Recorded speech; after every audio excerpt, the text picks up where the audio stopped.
In the quiet town of Meadowbrook, nestled between rolling hills and whispering woods, lived two inseparable friends, Aiman and Wasim. They weren't just ordinary boys. They shared a secret that made their lives anything but. You see, they attended the Meadowbrook Academy for the Magically Gifted, a school cleverly hidden from the non-magical world, a place where spells were homework and potions were part of the curriculum. Aiman was the thinker, cautious and brilliant. His mind was a library of ancient spells and complex theories. He could recite the properties of a moon petal from memory and diagram the most intricate of enchantments. Wasim, on the other hand, was all heart and instinct.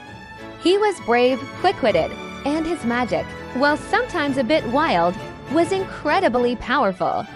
He felt magic more than he studied it, a current running through his veins. Together, they were a perfectly balanced team.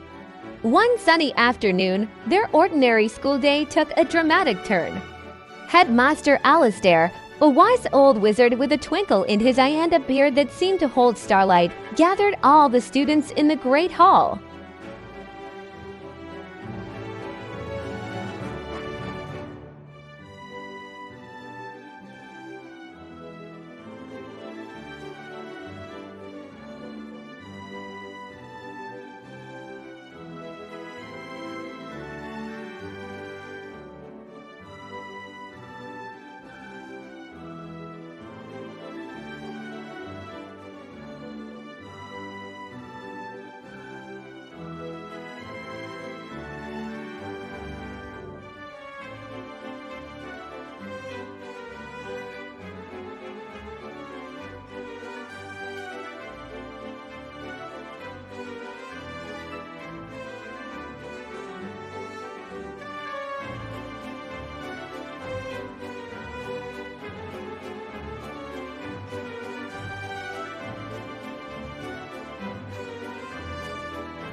It was madness, but looking at Wasim's unwavering resolve and thinking about their home, their school, being in danger, he knew his friend was right.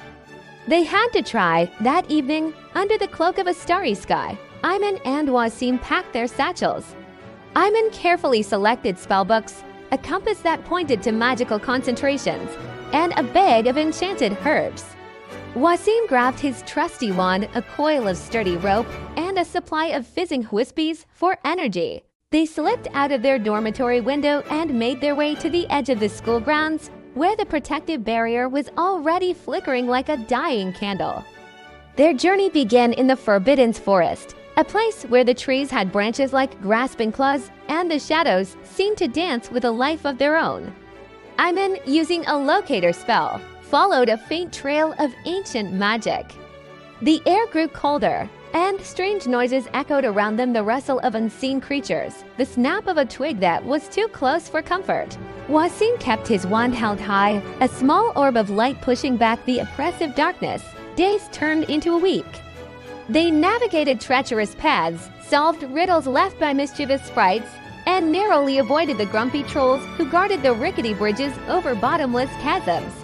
One night, while they were camped by a stream, they were surrounded by a pack of shadow wolves, creatures made of darkness and malice with eyes that glowed a terrifying red. Aiman quickly erected a protective shield, its magical energy shimmering in the gloom.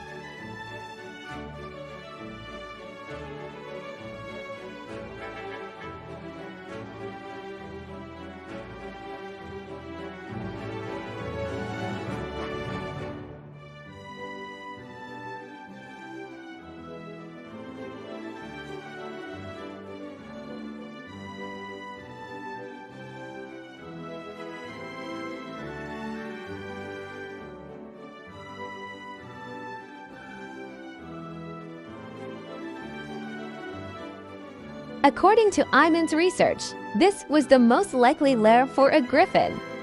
The climb was brutal, the air thinned, and each step was a struggle.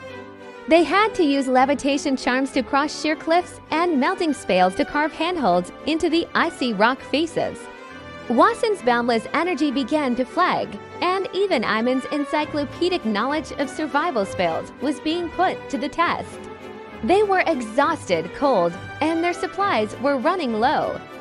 Doubt began to creep in. Was this quest truly impossible? Just as their hope was beginning to freeze over, they found it. Tucked away on a high, secluded ledge was a massive cave. The entrance was littered with gleaming bones and strange, shimmering feathers. A powerful, majestic presence emanated from within. This was it. Taking a deep breath, they entered the griffin's lair. There, in the center of the vast cavern, sat a magnificent creature. It had the body of a lion and the head and wings of a giant eagle. Its feathers shimmered with gold and bronze, and its eyes, sharp and intelligent, fixed on them the moment they stepped inside. It was breathtakingly beautiful and terrifyingly powerful. The griffin let out a screech that shook the very mountain. It did not look pleased to have visitors. Wasim, ever the brave one, stepped forward. He bowed his head respectfully. "Great Griffin," he said, his voice echoing in the cavern, "we have not come to harm you. We come seeking your help. Our home is in danger, and only your tears can save it." The griffin tilted its head, its gaze piercing. It seemed to understand their words, but it remained motionless, its expression unreadable. Aiman then stepped forward, holding out an old, leather-bound book. He opened it to a page depicting a griffin and a wizard standing side by side. "The ancient texts say your kind were once allies to magic wielders," Aiman explained, his voice steady despite his trembling hands. "They speak of a great bond of respect. We are only asking you to honor that ancient alliance. The Lumina crystal is fading. Without it, our world, a world of magic that you are a part of, will be exposed and vulnerable." The griffin remained silent, studying the two small boys before it. It seemed to weigh their words, their intentions. Then it let out a soft, almost sorrowful sound. It was not a cry of aggression, but of ancient sadness. It lowered its great head. A single, pearlescent tear formed in its eye, shimmered for a moment, and then fell, landing on the stone floor with a soft chime. The tear solidified into a beautiful, glowing gem. Wasim carefully scooped up the crystallized tear, its warmth spreading through his fingers. "Thank you," he whispered, his heart filled with overwhelming gratitude. The griffin gave a slow, majestic nod before turning away, indicating their audience was over. The journey back was a blur of renewed hope and urgency. With the griffin's tears safely secured, they retraced their steps, their feet feeling lighter, their spirits soaring. They arrived back at Meadowbrook just in time. The school's protective dome was flickering violently, and cracks of mundane reality were starting to show through. They raced to the Great Hall, where Headmaster Alistair and the worried students were gathered. "We have it," Wasim shouted, holding up the glowing tear. A collective gasp of relief and awe filled the hall. Aiman and Wasim approached the dying Lumina crystal. Aiman recited a complex restoration incantation, his voice clear and strong. As he finished, Wasim gently placed the griffin's tear onto the surface of the great crystal. The effect was instantaneous and spectacular. A wave of brilliant, pure white light erupted from the crystal, flooding the hall and pushing back the shadows. The light surged through the school, reinforcing the magical barriers, mending the flickering dome, and making the very stones of the castle hum with renewed power. The Lumina crystal shone brighter than anyone had ever seen it before. Its light a beacon of hope and strength. Cheers erupted in the great hall. Students and teachers alike rushed forward to congratulate Aiman and Wasim, who stood there, exhausted but beaming. Headmaster Alistair placed a hand on each of their shoulders. "You have shown courage, intelligence, and a strength of friendship that has saved us all," he said, his eyes twinkling once more.